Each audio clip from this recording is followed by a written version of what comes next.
Hari ini adalah ulang tahun ketiga pernikahanku dengan Bima Nugraha. Ini juga hari di mana kami sepakat untuk pindah ke luar negeri bersama. Sinar mentari pagi menerobos masuk ke dalam ruang tunggu VIP kelas utama di Bandara Internasional Soekarno-Hatta. Aku duduk di sofa kulit, memegang tiket kelas utama ke Bali, sebagai persinggahan sebelum kami melanjutkan perjalanan ke Eropa.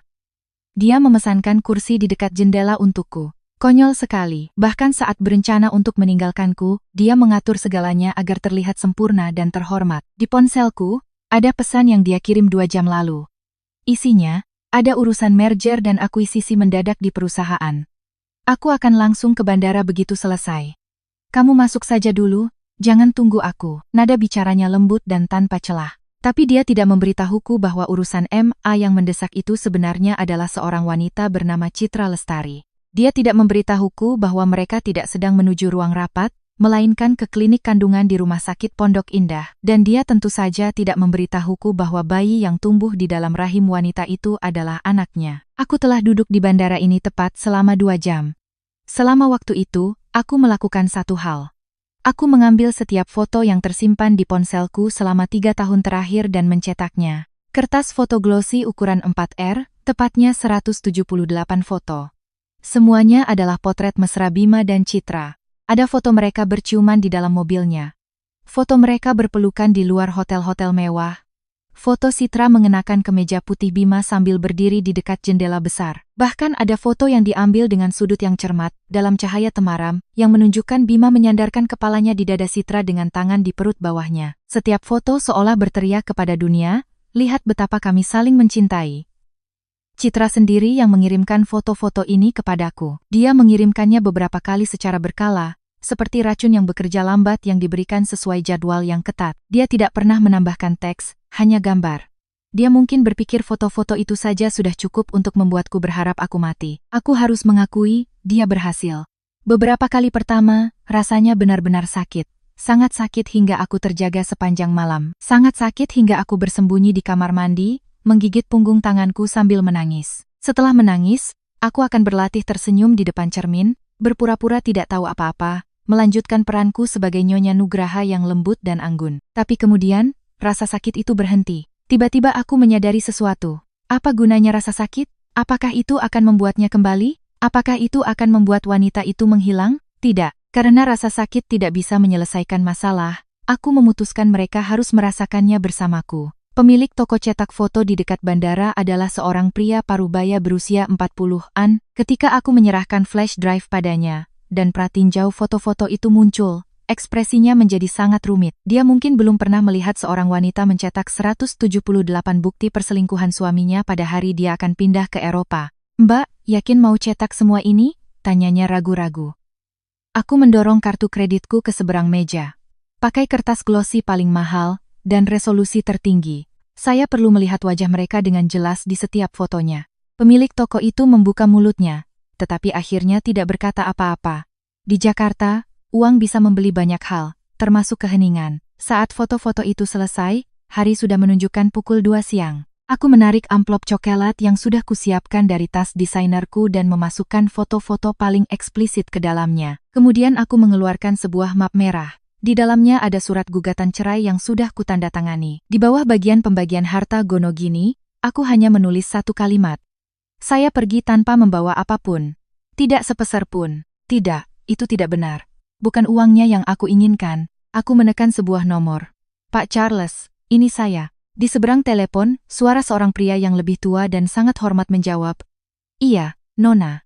Ada perintah apa? Apakah penthouse-nya sudah siap?" tanyaku. Semuanya sudah diatur sesuai spesifikasi Nona. Dinding utama di kamar tidur utama sudah dibersihkan dan dipasangi magnet. Foto-foto yang Nona kirimkan semuanya sudah dipajang. Bingkai digital di ruang tamu dan lorong sudah dikalibrasi dan diatur untuk berputar. Aku tersenyum lembut. Sempurna, apalagi, proyektor kamar tidur sudah disinkronkan dengan album Cloud Nona dan diatur dengan sensor gerak. Saat Tuan Bima membuka pintu kamar tidur utama, proyektor akan secara otomatis memutar video yang sudah Nona tentukan. Kerja bagus. Aku menutup telepon dan menyerahkan surat cerai yang sudah ditandatangani kepada Sarah, asistenku, yang berdiri di dekatnya. "Bawa ini ke penthouse di SCBD. Letakkan di atas meja kopi di ruang tamu, tepat di tengah agar dia tidak mungkin melewatkannya. Sarah mengambil map itu. Ragu sejenak. Bu, apa ibu benar-benar tidak akan menemuinya untuk terakhir kali? Aku menatap langit di luar jendela kaca yang menjulang tinggi. Sudut bibirku sedikit melengkung. Dia tidak pantas mendapatkannya. Sementara itu, di sisi lain kota, Bima Nugraha dengan hati-hati membantu Citra Lestari keluar dari klinik bersalin, mengenakan setelan Zegna yang dibuat khusus, tampak seperti eksekutif yang sempurna. Dia tidak bisa menyembunyikan kebahagiaan di matanya. Menurut USG, dokter bilang bayinya berkembang dengan sempurna. Semua tanda vitalnya normal. Perempuan, aku akan punya anak perempuan. Bima, Citra bersandar di bahunya, suaranya selembut kapas yang meleleh. Apa menurutmu Maya akan tahu? Bima mendengus. Dia mungkin sedang mondar-mandir di bandara sekarang, panik mencari di Google apa yang harus dilakukan jika suaminya terlambat, lalu membaca beberapa tulisan blog inspiratif untuk menenangkan dirinya. Citra menutup mulutnya dan terkikik. Jangan bilang begitu. Bagaimanapun juga dia istrimu. Istri? Bima mencibir saat membuka pintu penumpang Mercedesnya. Melemparkan jasnya ke lengan dengan senyum acuh tak acuh. Apa seorang yatim piatu tanpa latar belakang atau keluarga yang mendukung pantas disebut istri? Kalau saja dia tidak begitu bersih dan penurut waktu itu, aku tidak akan pernah menikahinya. Dia masuk ke kursi pengemudi dan menyalakan mesin. Jangan khawatir, Citra. Begitu aku menceraikannya, kita akan menikah. Wanita seperti dia bisa kamu beri sedikit uang, dan dia akan pergi dengan tenang. Dia tidak akan membuat keributan. Lalu kapan kamu akan memberitahunya? Tanya Citra. Hari ini, Bima melirik jam tangannya. Penerbangannya jam 3,30.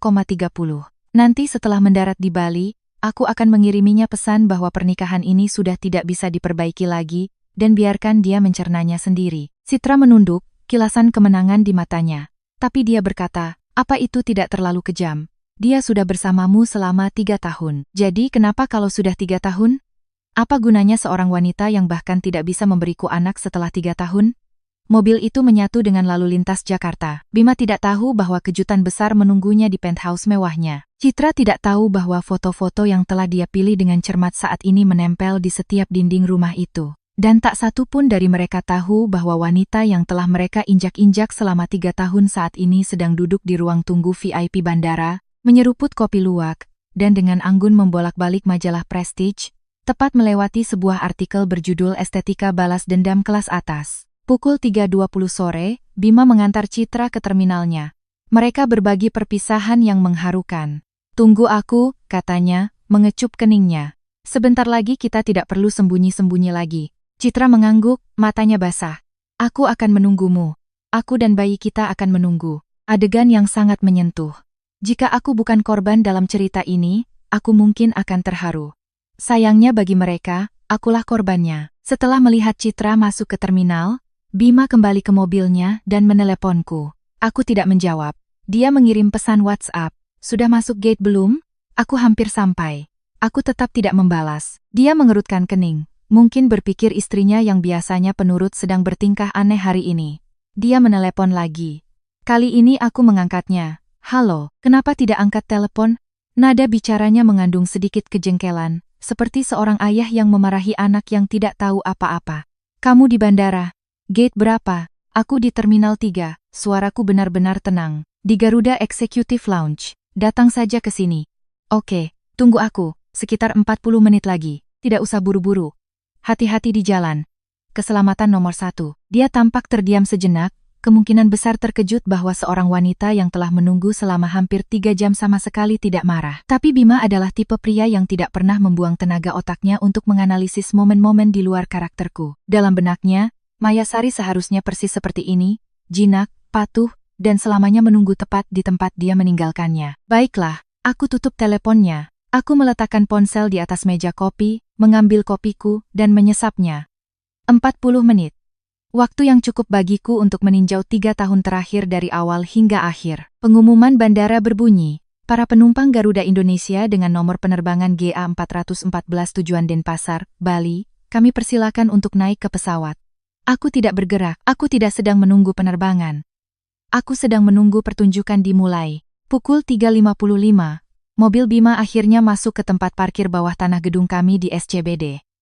Dia mungkin berniat lari ke atas, mengambil kopernya, dan berganti pakaian. Bagaimanapun, dia harus terlihat pantas untuk liburan ke Bali. Dia tidak tahu liburannya hancur selamanya. Sama seperti dia secara pribadi telah menghancurkan 3 tahun masa mudaku. Saat Bima mendorong pintu penthouse, hal pertama yang dia sadari adalah bau aneh. Itu adalah aroma kimia tajam dari tinta printer yang masih baru. Dia mengerutkan kening, melepas sepatu kulit Italianya, dan berjalan ke foyer. Lampu ruang tamu menyala. Itu aneh. Dia ingat betul mematikannya pagi ini. Maya seharusnya ada di bandara. Seharusnya tidak ada orang di rumah. Maya, panggilnya ragu-ragu. Tidak ada jawaban. Dia meletakkan tas kerjanya dan berjalan ke ruang tamu. Lalu, seolah disambar petir, dia membeku di tempat. Potret pernikahan raksasa yang biasa tergantung di dinding ruang tamu telah hilang, sebagai gantinya adalah dinding yang seluruhnya tertutup foto. Setiap fotonya, foto dirinya dan Citra berciuman, berpelukan, bergandengan tangan di Plaza Indonesia, bermesraan di mobilnya. Foto-foto itu dipasang rapat, menutupi seluruh wallpaper desainer. Apa-apaan ini? Pupil mata Bima menyusut, suaranya pecah. Siapa yang melakukan ini? Reaksi pertamanya bukanlah rasa bersalah, melainkan kemarahan. Kemarahan seorang pria yang otoritasnya telah ditantang dan dilanggar. Dia menyerbu ke arah kamar tidur utama, berniat menuntut jawaban dari Maya. Kemudian dia melihat pemandangan yang benar-benar menghancurkannya. Sensor gerak memicu proyektor kamar tidur. Di dinding putih besar di seberang tempat tidur, sebuah video mulai diputar. Dalam video itu, Citra mengenakan kemeja Bima, berbaring di tempat tidur pernikahan mereka, tersenyum ke kamera. Bima, sebaiknya kita beri nama apa bayi kita? Suara Bima sendiri bergema dari speaker. Terserah kamu sayang. Asal kamu suka, nanti dia mirip kamu atau aku. Ya, semoga mirip kamu. Kamu cantik. Wajah Bima berubah dari merah pada menjadi hijau pucat, lalu terkuras sama sekali menjadi putih. Jari-jarinya mulai gemetar. Dia berbalik dan melihat sebuah map merah tergeletak di meja nakas. Dia membukanya. Gugatan cerai. Penggugat, Bima Nugraha. Tergugat, Maya Sari. Pembagian harta, tergugat secara sukarela meninggalkan pernikahan tanpa aset dan tidak menuntut tunjangan apapun. Di bagian bawah, tanda tangan Maya sudah tertera. Tulisannya anggun, disengaja, dan sangat stabil. Tidak ada sedikit pun getaran pada tintanya. Bima menatap tanda tangan itu, dengungan keras memenuhi telinganya. Mustahil, ini tidak mungkin. Siapa Maya Sari? Seorang yatim piatu tanpa uang dan tanpa dukungan. Mereka bertemu di universitas. Dia mengatakan kepadanya bahwa orang tuanya sudah meninggal dan dia bertahan hidup dengan beasiswa bidik misi. Dia pendiam, penurut, dan menelan setiap keluhan. Dia tidak pernah berkata tidak padanya. Bagaimana dia bisa melakukan ini? Beraninya dia melakukan ini? Bima meraih ponselnya dan memutar nomor Maya. Telepon berdering lama. Tepat ketika dia pikir akan masuk ke pesan suara, sebuah suara tenang menjawab, "Sudah kamu lihat?" Kemarahan Bima meledak seketika. "Maya, kamu sudah gila." Dia praktis berteriak ke telepon. "Dari mana kamu dapat foto-foto itu? Apa yang sebenarnya ingin kamu lakukan?" "Di seberang sana," aku tertawa pelan. "Dari mana aku dapat? Tanyakan pada Citra kesayanganmu. Dia sendiri yang mengirimkan semuanya kepadaku." "Apa kamu tidak tahu?" Bima membeku. "Apa katamu? Citra Lestari kesayanganmu. Selama 3 tahun terakhir, secara teratur, dia mengirimiku foto-foto mesra kalian." Suaraku ringan, seolah-olah aku sedang menceritakan sebuah film. Kadang melalui SMS, kadang melalui WhatsApp, kadang dari email anonim. Dia sangat suka berbagi kisah asmara kalian denganku. Bagaimanapun juga, aku juga pemangku kepentingan dalam hubungan ini, kan? Jari-jari Bima memutih saat menggenggam telepon. "Citra, tidak, dia tidak akan pernah." "Mustahil. Mau aku kirimkan tangkapan layar percakapannya?" Potongku. "Oh, benar." Buka lemari pakaian utama. Seperti pria di bawah mantra, Bima berjalan secara robotik ke lemari pakaian dan membuka pintunya. Setiap helai pakaianku yang dulu tergantung di sana telah hilang. Sebagai gantinya ada tumpukan foto. Bagian depan menunjukkan dia dan Citra. Bagian belakang setiap foto diberi label tanggal, lokasi, dan nama hotel. Tanggal paling awal adalah 12 Mei. 2 tahun lalu. Itu adalah ulang tahun pernikahan pertama kami. Bima mengaku bekerja lembur malam itu dan pulang jam 2 pagi. Maya telah menghangatkan makan malamnya dan menuangkan segelas susu untuknya. Dia telah memberitahunya, "Maya, aku sangat beruntung memilikimu." Foto itu membuktikan bahwa pada malam itu juga, dia bersama Citra di sebuah suite di hotel mulia. Ponsel Bima terlepas dari tangannya dan jatuh ke lantai kayu, memecahkan sudut layarnya. Aku mendengar bunyi gedebuk itu. Ketika dia akhirnya mengambilnya kembali, aku berbicara perlahan. "Bima, ini sudah 3 tahun. Aku sudah mentolerirmu selama 3 tahun. Hari ini, Saat kamu membawanya untuk USG, apakah dokter memberitahumu bahwa itu perempuan? Selamat ya, akhirnya kamu akan menjadi seorang ayah. Aku tertawa, meskipun suaraku sedingin es. Bagaimanapun juga, kamu selalu membenciku karena tidak bisa punya anak, kan? Suara Bima serak. Bagaimana kamu tahu tentang itu? Aku tahu segalanya. Aku tahu persis berapa banyak uang yang kamu transfer kepadanya setiap bulan. Aku tahu apartemen mewah mana yang kamu sewa untuknya. Aku tahu tempat perawatan pasca melahirkan mana yang kalian kunjungi minggu lalu, dan aku tahu kamu berencana menikahinya begitu bayinya lahir. Aku berhenti sejenak. Nadaku menjadi lebih ringan. Aku juga tahu persis apa yang kamu katakan padanya. Kamu bilang, Maya hanyalah orang biasa tanpa latar belakang. Kasih dia sedikit uang dan dia akan pergi dengan tenang. Dia tidak akan membuat keributan. Bima benar-benar tidak bisa berkata-kata karena itu adalah kata-katanya yang sama persis. Bima, suaraku terasa seperti pisau tumpul yang perlahan mengukir egonya. Kamu tidak pernah tahu siapa aku. 3 tahun, dan kamu tidak tahu siapa yang kamu nikahi. Apa maksudmu? Maksudnya adalah, aku mengucapkan suku kata itu perlahan. Jika kamu ingin perpisahan yang bersih, kamu bisa mendapatkannya. Tapi aku tidak mau uangmu. Yang aku inginkan adalah nama Bima Nugraha, menjadi lelucon total mulai hari ini. Sambungan telepon terputus. Bima berdiri di tengah lemari, gemetar dari ujung kepala sampai ujung kaki. Dia melihat ke bawah pada surat cerai, menatap tanda tangan Mayasari. Tiba-tiba, dia menyadari sesuatu di dunia yang dia pikir dia kendalikan sepenuhnya sedang terlepas. Sedikit demi sedikit, dia tiba-tiba teringat pagi ini. Ketika Maya berdiri di foyer untuk mengantarnya pergi, ada senyum di wajahnya yang belum pernah dia lihat sebelumnya. Itu bukan senyum patuh. Itu bukan senyum penurut. Itu adalah perpisahan. Itu adalah perpisahan yang paling tegas, jernih, dan tanpa penyesalan yang pernah dia saksikan. Dia bahkan telah merapikan dasinya dan mengatakan satu hal terakhir. Bima, kamu akan mengingat hari ini. Saat itu, dia pikir dia sedang romantis. Baru sekarang dia mengerti arti sebenarnya dari kata-kata itu. Bima melesat keluar dari penthouse, praktis memacu mobilnya menyusuri jalan tol dalam kota kembali ke Soekarno-Hatta. Dia harus menemukan Maya. Dia harus menuntut jawaban. Dia harus membuatnya menurunkan foto-foto itu, merobek surat cerai, dan mengembalikan semuanya seperti semula. Dia menikahi Maya karena dia patuh dan mudah dikendalikan. Dia tidak memberikan ancaman bagi karirnya. Dia adalah istri CEO yang sempurna, tidak mengeluh, tidak menuntut, diam-diam menunggu di rumah untuk kepulangannya. Dia tidak pernah membayangkan bahwa kucing jinak yang dia kira miliknya tiba-tiba akan menunjukkan cakarnya. Melaju kencang di jalan tol, Bima memutar nomor Maya berulang kali. Setiap panggilan langsung masuk ke pesan suara. Dia mengirim banyak pesan teks. Maya, dengarkan aku, ini tidak seperti yang kamu pikirkan. Mari kita bicarakan ini, tolong. Kamu di mana? Untuk teks terakhir, dia mengetik sebuah kalimat, menghapusnya, mengetiknya ulang, dan akhirnya menekan kirim. Maya, jangan keterlaluan. Bahkan sekarang, naluri pertamanya adalah menggunakan ancaman untuk menyelesaikan masalah.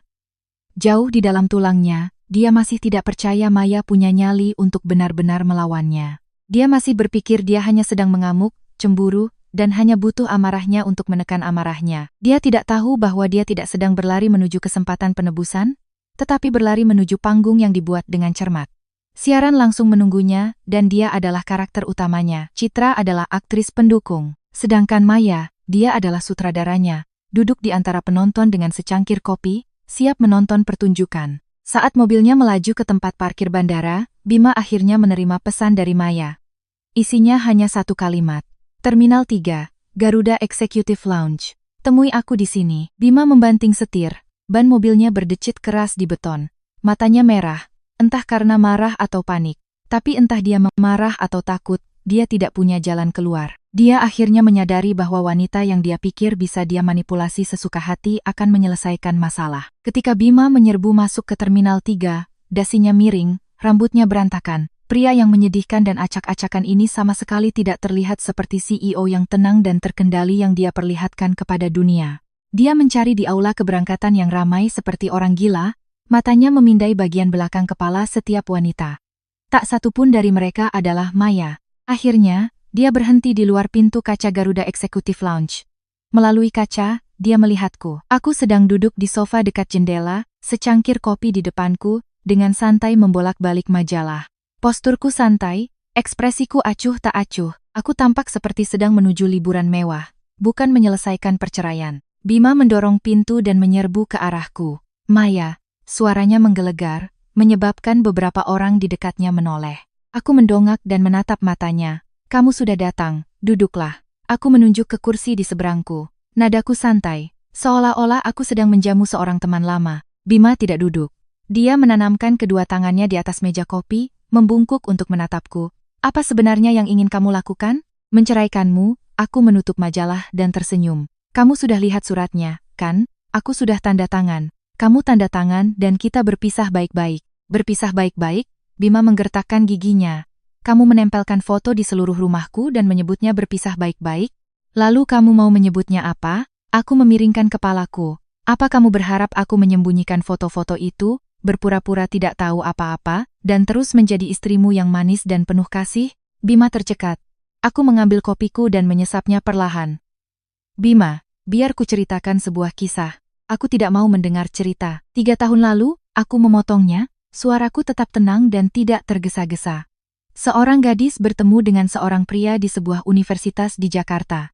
Pria itu brilian, dia adalah ketua BEM. Kandidat teratas untuk beasiswa bergengsi, pangeran tampan di mata setiap gadis di kampus.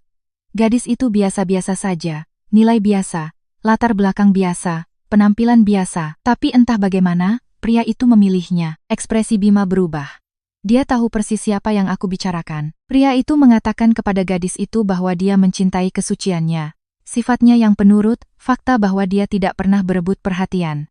Gadis itu mempercayainya. Dia pikir Cinderella akhirnya menemukan pangeran. Aku meletakkan cangkir kopi dan menatapnya dengan senyum. Tapi Cinderella lupa satu hal. Seorang pangeran adalah pangeran karena dia membutuhkan istana. Pada hari pernikahan kita, tidak ada keluargaku yang hadir. Kamu pikir itu aneh dan bertanya mengapa. Aku memberitahumu orang tuaku sudah meninggal, dan aku dibesarkan di panti asuhan. Apa kamu ingat reaksimu? Aku menatap Bima, membantunya mengingat.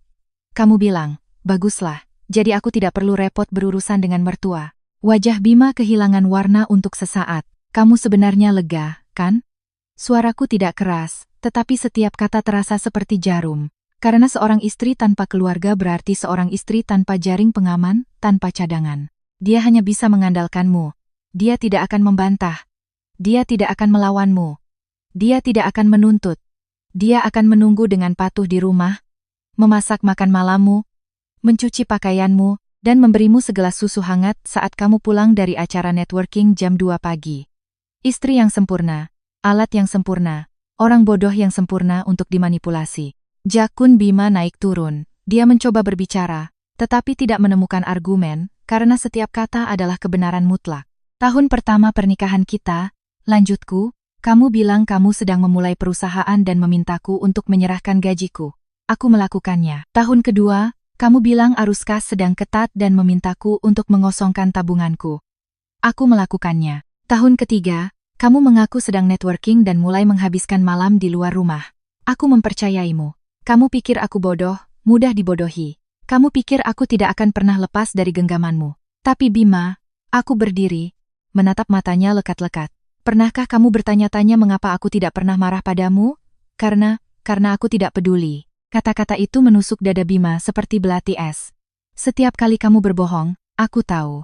Setiap kali kamu pergi menemui Citra, aku tahu. Setiap kali kamu mengaku bekerja lembur, aku tahu persis di mana kamu berada. Sudut bibirku melengkung, tapi mataku tanpa kehangatan. Aku tidak membongkarnya bukan karena aku mencintaimu. Aku tidak membongkarnya karena aku belum siap. Siap untuk apa? Siap untuk meninggalkanmu? Pupil mata Bima berkontraksi hebat.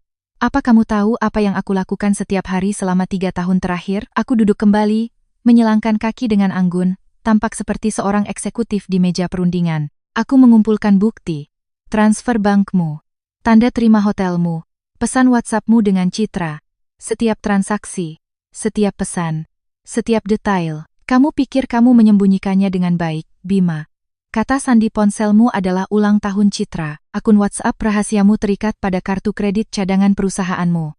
Apartemen mewah yang kamu sewa untuknya ditandatangani atas namamu sendiri. Kamu sangat ceroboh dalam berselingkuh, namun kamu menyebut dirimu seorang pebisnis elit. Ruang tunggu VIP semakin ramai. Beberapa orang yang mengenali Bima mulai berbisik di antara mereka sendiri.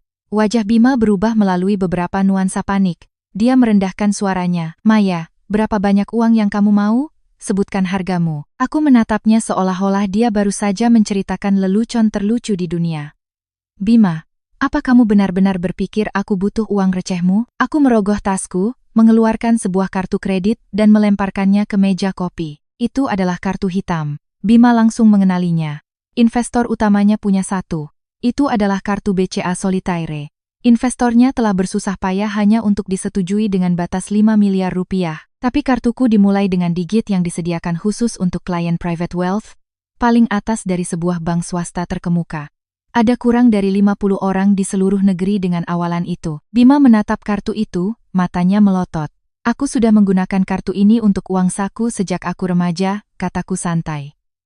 Apa kamu benar-benar berpikir aku peduli dengan perusahaan kecilmu yang menyedihkan? Bagaimana? Bagaimana kamu punya ini? Kenapa aku punya ini? Aku mengambil kartu itu kembali, mengangkat mataku untuk bertemu dengan ekspresinya yang terkejut dan bingung. Inilah yang kumaksud. Kamu tidak pernah tahu siapa yang kamu nikahi. Dengungan keras memenuhi kepala Bima. Dia ingat ketika mereka menikah. Maya mengaku sebagai yatim piatu tanpa keluarga yang menghadiri pernikahan. Dia ingat bagaimana selama 3 tahun dia tidak pernah berbicara tentang masa lalunya dan tidak pernah meminta apapun. Dia ingat bahwa setiap kali dia memberinya uang, dia hanya akan mengucapkan terima kasih dan menyimpannya ke rekening yang tidak pernah dia lihat. Dia pikir dia hanya hemat. Baru sekarang dia sadar itu karena dia sama sekali tidak membutuhkannya. Bibirnya gemetar. Siapa kamu? Aku tidak menjawab. Sebaliknya, aku melirik jam tangan Cartierku. Sudah waktunya. Waktu untuk apa? Kencanmu dengan seluruh internet. Aku berdiri, mengambil tasku, dan berjalan ke sisi lain ruang tunggu VIP. Sebuah stasiun siaran telah disiapkan di sana sebelumnya. Maya, berhenti. Kepanikan merembes ke dalam suara Bima. Apa yang kamu lakukan? Aku menoleh ke belakang dan memberinya senyum yang membuat bulu kuduknya merinding. Apa yang aku lakukan? Kataku lembut. Aku akan memastikan kamu mengingat hari ini selama sisa hidupmu. Bima mengejarku, tetapi begitu dia memasuki persimpangan ruang tunggu, dia membeku. Dia melihat persiapannya. Tripod, ring light, kamera 4K. Seorang teknisi sedang mengkalibrasi siaran. Di layar laptop di dekatnya, pratinjau untuk siaran langsung Instagram sedang berjalan. Judulnya sudah diatur. Ahli waris miliarder bongkar suami selingkuh live eksklusif. Jumlah penonton meroket. 5.000, 10.000, 30.000. Kolom komentar sudah ramai. Duduk di barisan depan nonton drama. Udah siapin popcorn, bongkar semuanya, Mbak. Wajah Bima kehilangan tetes darah terakhirnya. Apa yang kamu lakukan? Dia praktis mengaum, menerjang maju untuk menutup laptop. Dua penjaga keamanan kekar segera melangkah masuk dan menahannya. Mundur, Tuan Nugraha, suara penjaga itu sopan tetapi dingin, jelas sudah diberi pengarahan tentang situasinya. Bima meronta, tetapi dia tidak bisa melepaskan diri. Dia menatap para penjaga dengan tidak percaya, lalu menatapku. Kamu merencanakan ini? Jelas. Aku berjalan ke meja siaran dan merapikan rambutku di monitor. Bima, apa kamu benar-benar berpikir aku menunggu di bandara selama 3 jam hari ini karena tidak ada kerjaan lain? Aku sedang menunggu siaran ini dimulai. Aku berbalik untuk menatapnya. 3 tahun lalu, dia adalah mahasiswa cerdas dengan kemeja rapi dan senyum bersih. Saat ini, dia ditahan oleh 2 penjaga. Rambutnya berantakan, berkeringat deras, tampak menyedihkan seperti ikan kehabisan air. Bima, belum terlambat untuk menandatangani surat cerai itu, kataku. Nadaku datar. Seolah-olah aku sedang menegosiasikan merger perusahaan. Tanda tangani, aku matikan siarannya, dan kita berpisah baik-baik. Dia menatapku, matanya membara dengan kebencian dan pembangkangan. Dan jika tidak, aku tersenyum tipis. Maka kita lakukan dengan cara yang sulit. Aku menarik kursi dan duduk di depan kamera. Apa kamu tahu kesalahan terbesarmu? Bima tidak menjawab. Bukan perselingkuhan, aku menjawab untuknya. Itu adalah kebodohan. Kamu cukup bodoh untuk mengacau dengan seorang wanita yang sama sekali di luar jangkauanmu, dan kamu bahkan tidak tahu siapa dia. Hentikan permainan pikiranmu. Bima akhirnya membentak. Maya, apa kamu pikir dengan mengibaskan kartu hitam itu akan membuatku takut? Namaku Maya Surya Kencana. Kata-kata itu menghantamnya seperti sember air es. Rahang Bima jatuh. Dia lupa cara menutup mulutnya. Nama Surya Kencana di kota ini dan di seluruh dunia korporat Indonesia berarti sesuatu yang sangat spesifik. Tidak ada yang tahu ini lebih baik dari Bima Nugraha. Surya Kencana Group, raksasa bernilai ratusan triliun rupiah, dengan lini bisnis di real estate, keuangan, teknologi, dan kesehatan. Itu adalah puncak absolut dari kerajaan korporat di Indonesia. Dan startup teknologi kecil milik Bima yang menyedihkan hanya berfungsi sebagai vendor hilir untuk anak perusahaan kecil Surya Kencana. Sederhananya, perusahaannya hanya bertahan hidup dengan memakan remah-remah yang jatuh dari meja keluarga Surya Kencana. Kamu bohong. Suara Bima bergetar. Bagaimana mungkin kamu seorang Surya Kencana? Aditya Surya Kencana hanya punya satu anak perempuan. Dia dibesarkan di Eropa. Dia tidak pernah tampil di depan umum di Indonesia. Benar, potongku. Gadis yang dibesarkan di Eropa dan tidak pernah muncul di Indonesia itu adalah aku. Mustahil, itu tidak mungkin. Kamu pikir itu tidak mungkin karena kamu tidak pernah benar-benar melihatku. Pertama kali kamu melihatku, aku sedang mengantre di kantin universitas, mengenakan sweater seharga 200.000, tanpa riasan, tampak persis seperti mahasiswa lain yang berjuang. Apa kamu lupa tradisi keluarga Surya Kencana? Bima membeku.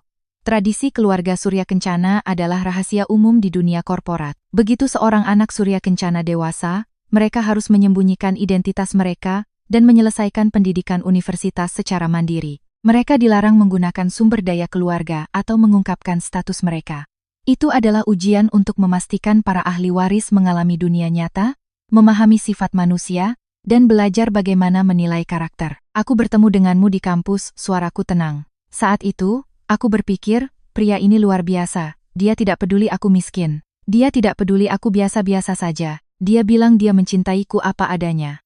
Aku pikir kamu benar-benar tidak peduli dengan latar belakangku. Belakangan, aku sadar kamu tidak hanya mengabaikan latar belakangku. Kamu secara khusus menginginkanku karena aku tidak punya latar belakang. Bibir Bima bergetar. Dia ingin berbicara, tetapi dia tidak bisa mengeluarkan sepatah kata pun. Ketika kita menikah, aku sebenarnya berpikir untuk memberitahumu, kataku, menatap kuku-kukuku yang terawat. Tapi kemudian aku berpikir, jika aku memberitahumu, apakah kamu akan tetap menjadi Bima yang sama? Akankah kebaikanmu masih tulus? Jadi, aku memutuskan untuk menunggu. Aku ingin menunggu sampai perusahaanmu stabil, sampai masa percobaan keluargaku selesai, dan kemudian aku akan memberitahumu segalanya. Aku akan memberitahumu bahwa kamu tidak menikahi orang biasa. Kamu menikahi pewaris Surya Kencana Group. Aku akan memberitahumu bahwa kamu tidak akan pernah harus memohon kontrak atau merendahkan diri di depan klien lagi.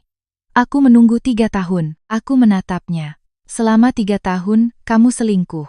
Kamu berbohong. Kamu mendiamkanku dan kamu memperlakukanku seperti pajangan. Aku tidak pernah membongkarmu karena aku pikir mungkin kamu hanya sedang stres. Mungkin kamu hanya butuh waktu. Sampai Citra Lestari mulai mengirimiku foto. Sampai aku melihat foto pertama kalian berdua di tempat tidur. Saat itulah aku akhirnya mengerti. Sudut bibirku terangkat, tapi mataku mati. Bima, kamu tidak sedang stres. Jauh di dalam tulangmu, kamu tidak pernah menghormatiku sebagai manusia. Komentar di siaran langsung meledak. Penonton telah melampaui 100.000. Ya Tuhan, dia pewaris Surya Kencana. Siapa Bima ini?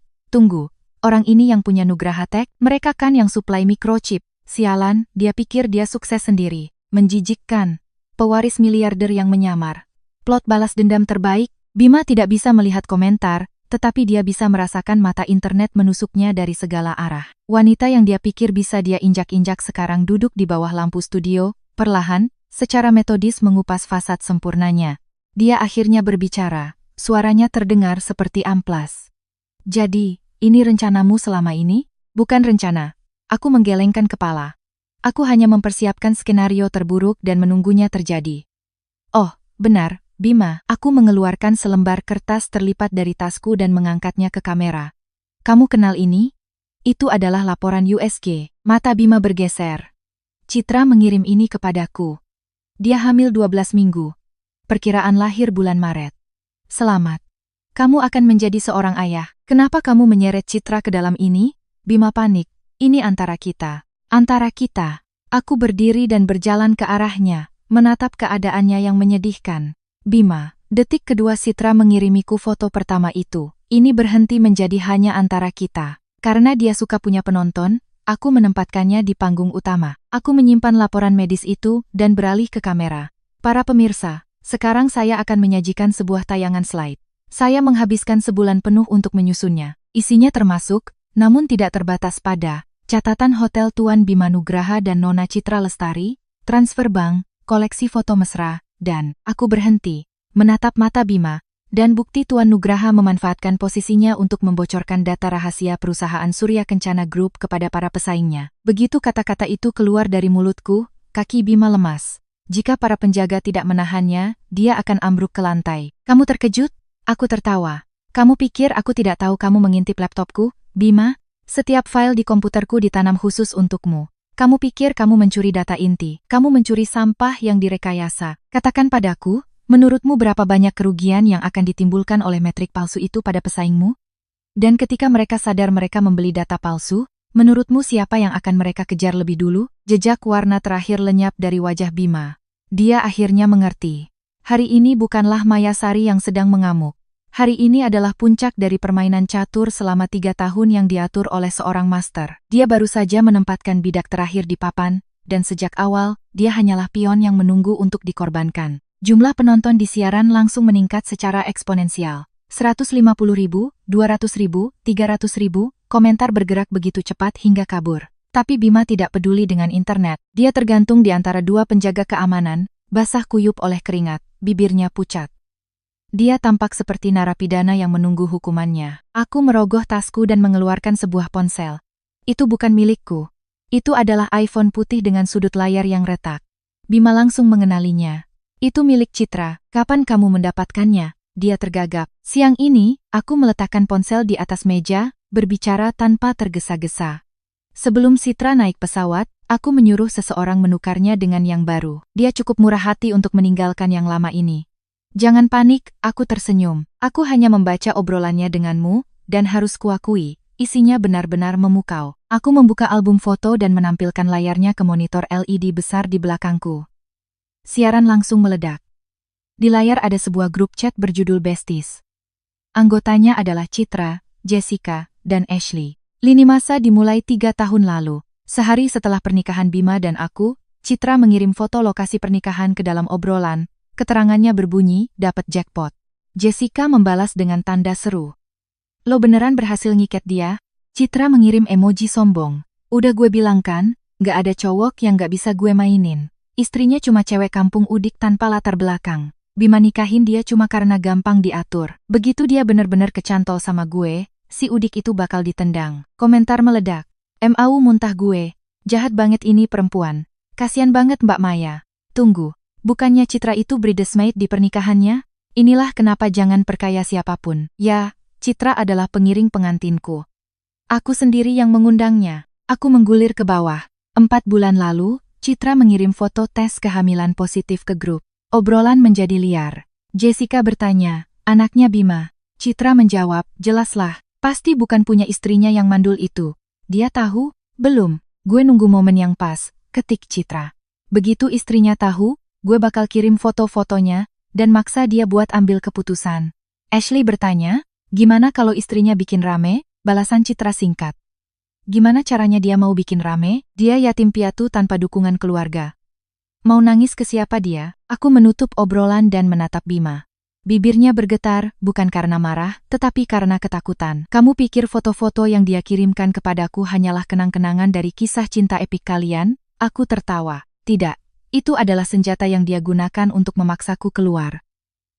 Setiap foto adalah caranya memberitahuku, suamimu milikku. Pergi sana.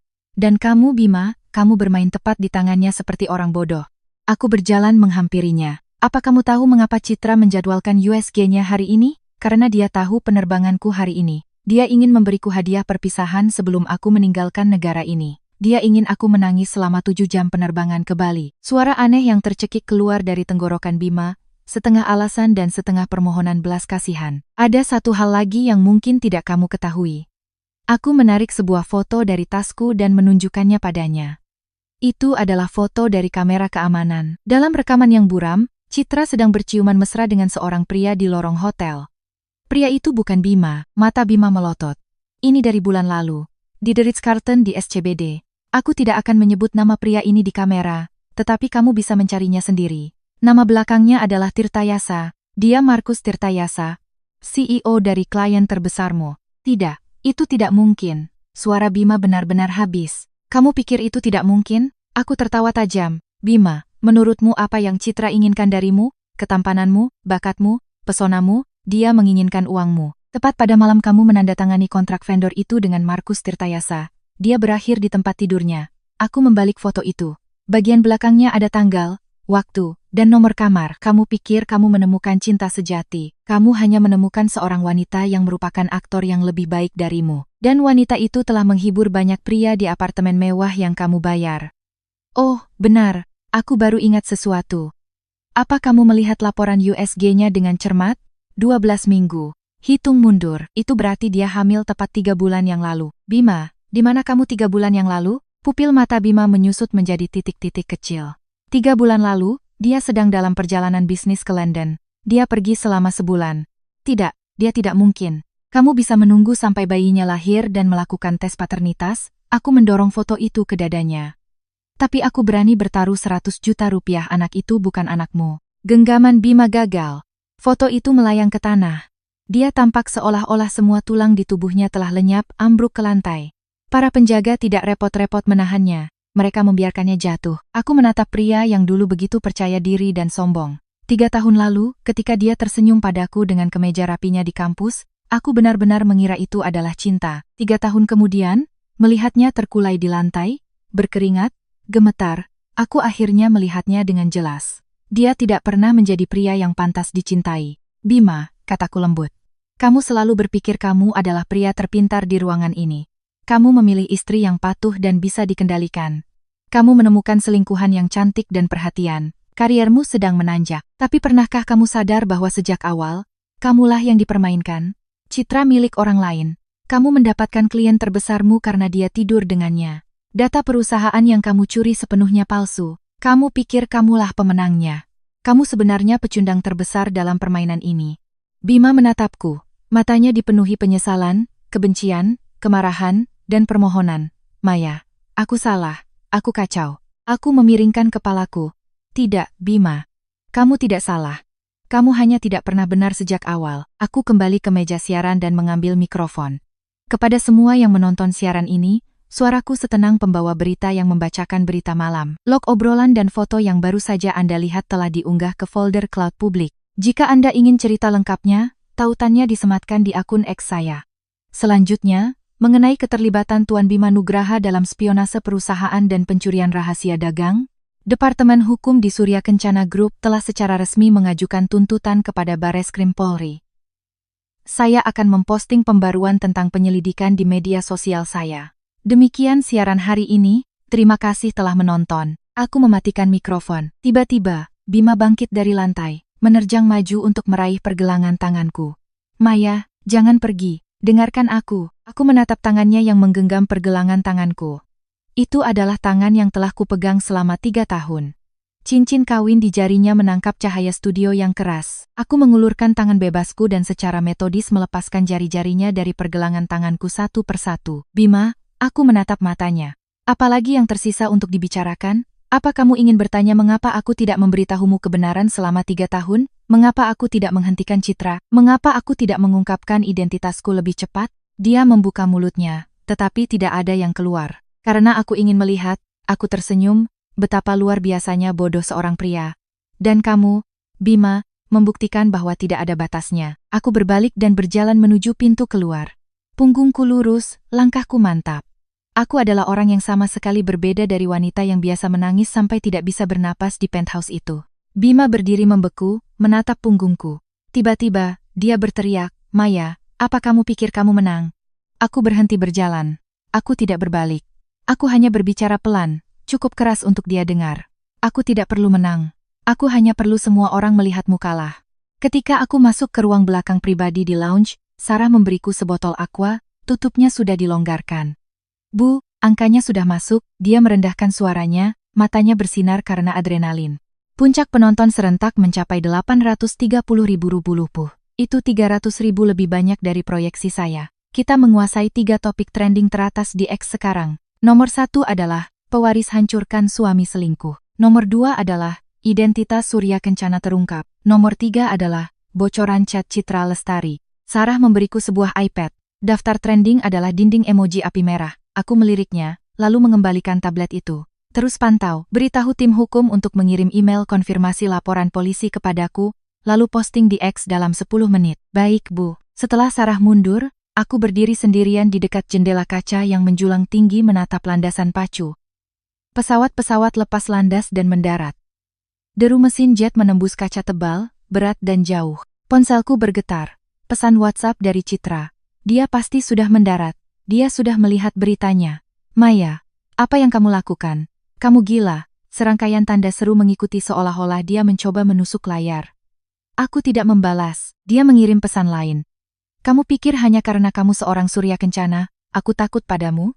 Biar ku beritahu, bayi ini anak Bima. Hapus siaran langsung itu sekarang, atau aku akan menuntutmu karena pencemaran nama baik. Aku menatap pesan itu dan tertawa. Dia panik. Orang mengatakan banyak hal ketika panik, tetapi bagian yang paling lucu adalah dia tidak panik karena diekspos sebagai perebut suami orang. Dia panik tentang paternitas anaknya. Aku mengetik balasan, kamu bersedia tes DNA? Pesan terkirim. Tanda centang biru muncul seketika, tetapi dia tidak membalas.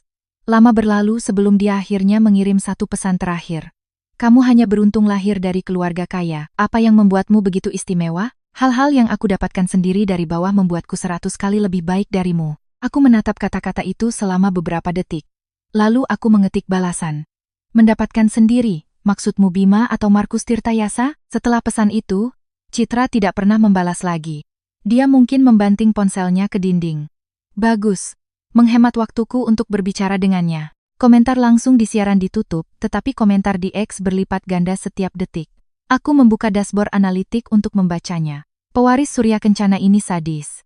Gak buang-buang napas. Setiap kata mematikan. Bima adalah pria terbodoh yang pernah ada. Selingkuh dari pewaris kerajaan miliaran. IQ-nya minus. Saya kerja di Nugraha Tech. VP baru saja mengirim pesan di grup Slack mengatakan ada rapat umum wajib besok. PHK massal akan datang. Instagram Citra dibombardir. Dia menghapus semua postingannya dan mengubah foto profilnya. Ada yang bisa gali info tentang Markus Tirtayasa ini? Aku butuh ceritanya. Aku menutup browser. Komentar-komentar itu persis seperti yang aku harapkan. Masa internet hanyalah babak pembuka. Konsekuensi sebenarnya akan datang berikutnya. Saat para penjaga keamanan mengawal Bima keluar dari ruang tunggu VIP, aku memperhatikannya melalui kaca. Dia berjalan perlahan, kepalanya tertunduk, bahunya terkulai, sepatu pantofelnya terseret di lantai marmer. Begitu dia melangkah keluar melalui pintu geser, dia dibutakan oleh rentetan kilatan kamera. Paparazzi, aku tidak tahu siapa yang memberitahu mereka, tetapi selusin fotografer sudah berkemah di pintu keluar terminal. Pak Bima, apakah Anda punya pernyataan mengenai siaran langsung tadi?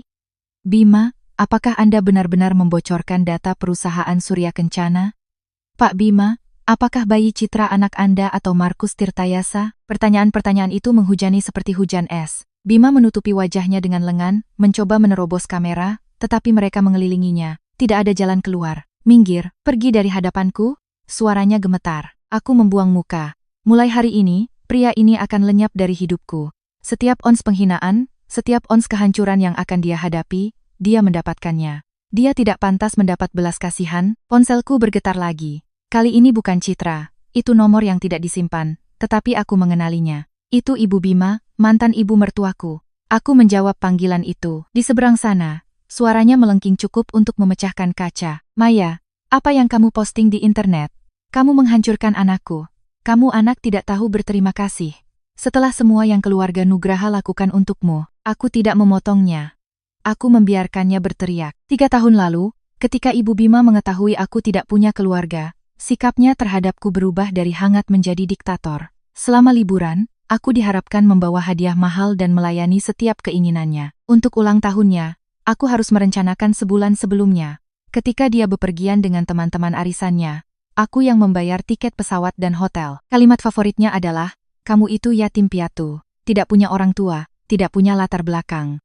Keluarga Nugraha menerimamu adalah berkah terbesar dalam hidupmu. Setiap kali dia mengatakan ini, Bima duduk tepat di sebelahnya, benar-benar diam. Dulu, aku berpikir, tidak apa-apa. Dia hanya tidak ingin bertengkar dengan ibunya. Dan aku toh tidak peduli dengan apa yang dia katakan. Sekarang, aku sadar Bima tidak diam untuk menjaga perdamaian. Dia diam karena dia sepenuhnya setuju dengannya. Sudah selesai, teriaknya. Tanyaku ketika dia akhirnya berhenti untuk mengambil napas. Maaf. Sikap macam apa itu? Sikapku adalah mulai hari ini, aku sama sekali tidak ada hubungannya dengan keluarga Nugraha. Tindakan anakmu, teman-teman arisanmu, kerabatmu, setiap tetangga yang suka bergosip di kompleks perumahanmu. Mereka semua akan tahu persis apa yang terjadi. Kamu dulu memberitahu teman-temanmu bahwa anakmu menikahi seorang yatim piatu tidak berguna yang menyeretnya ke bawah. Sekarang kamu bisa memberitahu mereka bahwa yatim piatu tidak berguna itu adalah pewaris Surya Kencana Group dan anakmu membuang kerajaan Surya Kencana demi seorang wanita yang mengandung anak pria lain. Coba tebak siapa yang akan lebih dikasihani teman-temanmu? Ibu Bima tercekat. Oh, benar. Tambahku. Uang 200 juta rupiah yang kamu pinjam dariku bulan lalu untuk merenovasi dapurmu, simpan saja. Anggap saja itu biaya sekolahku untuk belajar betapa leluconnya keluarga Nugraha. Selamat tinggal, Bu Nugraha. Aku menutup telepon dan memblokir nomornya. Mulai sekarang, siapapun dengan nama belakang Nugraha sudah mati bagiku. Plot balas dendam ini bukan lagi hanya tentang suami yang selingkuh. Ini tentang setiap contoh sikap tidak hormat. Setiap kali aku dimanfaatkan, setiap saat aku dianggap remeh selama 3 tahun terakhir. Ini tentang bagaimana aku menghancurkan diriku sendiri untuk menjadi istri yang penurut, dan bagaimana aku menarik diriku keluar dari puing-puing itu. Ngebangun kembali identitas asliku. Aku tidak mencoba mengalahkan Bima. Aku sedang menyelamatkan diriku sendiri. 40 menit setelah siaran langsung berakhir, akun X resmi Surya Kencana Group memposting sebuah pernyataan. Isinya membahas situasi perkawinan putri ketua dewan, Maya Surya Kencana. Kata-katanya terkendali tetapi agresif. Pesan intinya tunggal. Surya Kencana Group akan mengerahkan semua sumber daya hukum yang tersedia untuk menuntut Bima Nugraha dan perusahaannya dengan segenap kekuatan hukum. Dalam beberapa menit, puluhan ribu komentar membanjiri postingan itu. Pak Surya Kencana, apa Anda mau adopsi anak lagi? Mana orang-orang yang bilang Maya pura-pura kaya? Sini lihat kenyataan. Aditya Surya Kencana cuma punya satu anak perempuan, artinya Maya akan mewarisi seluruh perusahaan. Bima bukan cuma kehilangan kesempatan, dia membakar banknya. Aku mengunci ponselku. Cukup. Sirkus sudah berakhir. Aku tidak butuh simpati atau sorakan internet. Aku hanya butuh jalan keluar yang bersih. Sarah mendorong pintu. Bu, jet pribadinya sudah siap untuk lepas landas. Kita bisa naik sekarang. Bagus. Aku mengambil tasku dan mengikutinya keluar dari ruang tunggu VIP. Di landasan pacu, sebuah Gulfstream G650ER putih bersih menunggu dengan tenang di bawah sinar matahari sore. Lambang keluarga Surya Kencana di ekornya berkilauan. Tangga naik pesawat sudah stabil. Saat aku berjalan naik, awak kabin berdiri berbaris di pintu kabin, menunggu. Selamat datang, Nona Surya Kencana. Nona Surya Kencana, bukan Nyonya Nugraha, bukan Maya Sari. Nama yang seharusnya selalu kumiliki. Aku mengangguk dan melangkah masuk ke kabin. Interior G650IR lebih luas dari yang kuingat. Kursi kulit krem, meja kenari, bunga lili segar dalam vas kristal. Udara beraroma samar kayu cendana. Segalanya di sini berbeda dari 3 tahun terakhir, atau lebih tepatnya 3 tahun lalu. Aku secara sukarela meninggalkan semua ini. Aku memilih kursi di dekat jendela. Seorang pramugari segera membawakanku kopi yang baru diseduh. Kopi luwak gayo. Persis seperti yang biasa ku minum di rumah. Nona Surya Kencana, Sarah duduk di seberangku. Nadanya hati-hati. Tim hukum Bima baru saja menelepon. Mereka ingin bernegosiasi. Negosiasi apa? Sarah ragu-ragu. Bima bilang dia bersedia menandatangani surat cerai dan pergi tanpa aset apapun, tapi dia memohon agar Nona mencabut tuduhan spionase perusahaan. Aku menyesap kopi dan tetap diam. Dia juga bilang, lanjut Sarah, bahwa 3 tahun pernikahan pasti berarti sesuatu. Dia meminta belas kasihan. Dia hanya ingin jalan keluar. Jalan keluar. Aku meletakkan cangkir porselen di atas piringnya. Ketika dia menginjak-injak harga diriku, apakah dia pernah berpikir untuk memberiku jalan keluar? Sarah tidak berani menjawab. Beritahu pengacaranya, aku melihat keluar ke landasan pacu. Tuduhan pidana ditangani oleh Departemen Hukum Surya Kencana. Itu di luar kendaliku. Suruh dia hadapi konsekuensinya. Jika dia merasa telah dizalimi, dia bisa membantahnya di pengadilan. Aku siap kapanpun dia siap. Sarah mengangguk dan mengeluarkan ponselnya, menuju ke belakang kabin untuk menelepon. Pesawat mulai bergerak. Pemandangan di luar jendela bergeser dari terminal ke landasan pacu, lalu ke lampu landasan. Mesin menderu. Mesin raksasa itu terangkat ke langit, meninggalkan kota yang menyimpan 3 tahun pernikahanku yang hancur jauh di bawah. Perasaan tanpa bobot hanya berlangsung sesaat, digantikan oleh hamparan langit terbuka yang tak berujung. Ponselku bergetar. Pesan WhatsApp baru. Foto kontaknya adalah seorang pria yang lebih tua dengan setelan jas. Ayahku, sudah di pesawat? Aku mengetik balasan, baru saja lepas landas. Istirahatlah di Bali, jangan khawatir tentang hal-hal di sini. Ayah yang akan menanganinya. Menatap layar, Mataku tiba-tiba terasa perih. 3 tahun. 3 tahun lalu, aku bertengkar hebat dengan ayahku karena aku ingin menikahi Bima. Dia mengatakan kepadaku bahwa pria itu memiliki mata yang licik dan tidak bisa dipercaya. Aku menolak untuk mendengarkan. Aku mengatakan kepadanya Bima adalah pria paling baik di dunia dan akan menjagaku selamanya. Ayahku mengatakan kepadaku bahwa aku masih punya 2 tahun tersisa dalam masa percobaan keluargaku. Dia bilang aku harus menyelesaikan ujian itu sebelum menikah. Aku bilang aku tidak sabar, aku takut kehilangannya. Akhirnya, ayahku berkompromi. Dia bilang aku boleh menikah, tapi aku tidak boleh mengungkapkan identitasku sampai masa percobaan selesai. Aku setuju. Aku pikir itu adalah syarat yang sederhana. Aku tidak pernah menyadari bahwa syarat itu akan bertindak seperti cermin yang memantulkan setiap bagian buruk dan egois dari Bima Nugraha. Dia tidak menginginkan Maya Surya Kencana. Dia hanya menginginkan Maya Sari, seorang wanita tanpa latar belakang, tanpa jaring pengaman, dan tanpa pilihan selain mengandalkannya. Dan itulah yang sebenarnya dia pilih. Ayah, aku mengetik kata itu, menghapusnya, dan mengetiknya ulang. Maafkan aku, butuh waktu lama untuk balasan datang. Gadis konyol. Selamat datang kembali di rumah. Aku mengunci ponselku, bersandar di kursi kulit, dan menutup mata. Semua gambar yang telah menyiksaku di tengah malam, foto-foto yang dikirim Citra, tatapan dingin Bima, hinaan kejam ibunya, semuanya terperangkap di tanah jauh di bawah awan, menjadi semakin kecil hingga menghilang sama sekali. Begitu kami mencapai ketinggian jelajah, Sarah duduk kembali di seberangku. Bu, ada pembaruan tak terduga di X. Apa itu? Sarah menyerahkan iPad. Itu adalah topik trending baru, Bima Nugraha kejar istri. Ada sebuah video yang kemungkinan direkam oleh seorang pengamat di bandara. Dalam video itu, Bima berhasil lolos dari paparazzi dan menerobos keamanan. Dia entah bagaimana berhasil mendapatkan boarding pass dan berlari sampai ke gerbang, tetapi dia terlambat. Pesawat sudah mundur. Garbarata sudah ditarik. Video berakhir dengan Bima berdiri di jendela kaca gerbang, berteriak. Suaranya teredam melalui kaca, tetapi cukup jelas untuk didengar. Maya, kembali. Dia meneriakkannya berulang kali. Tidak ada yang menjawab. Komentar-komentar itu tanpa ampun. WKWKWK ini kayak di sinetron. Tapi dia antagonisnya. Kemana aja pas istrinya nungguin di bandara dan dia di klinik kandungan sama selingkuhannya? Sok patah hati dia. Padahal dia cuma berduka atas gaya hidup miliardernya. Semua kasih hue buat Maya di komentar. Aku tidak tertawa.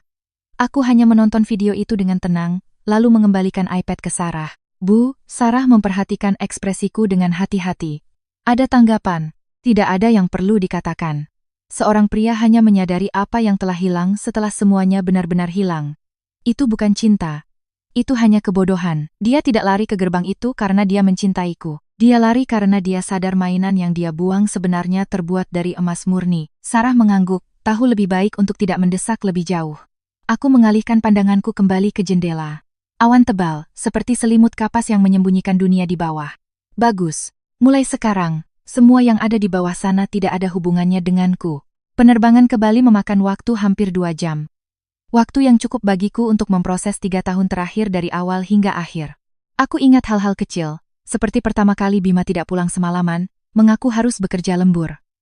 Aku menyalakan lampu untuknya, dan memanaskan makan malamnya 3 kali. Dia masuk jam 3 pagi.